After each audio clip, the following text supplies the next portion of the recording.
స్వచ్ఛ భారత్ను అక్టోబర్ 2, 2014 ప్రధాని నరేంద్ర మోడీ న్యూఢిల్లీలో రాజ్ఘాట్లో ప్రారంభించారు.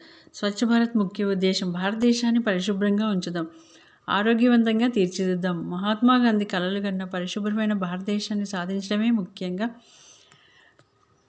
లక్ష్యంగా దేశవ్యాప్తంగా స్వచ్ఛ భారత్ ప్రారంభించారు.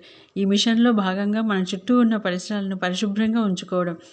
ఈ మిషన్ వల్ల సమాజంలో అందరి ఆరోగ్యం బాగుపడుతుంది, రోగాలు తగ్గుతాయి. స్వచ్ఛ భారత్ వలన పిల్లలు పరిశుభ్రమైన వాతావరణంలో చదవడానికి అలవాటు పడతారు.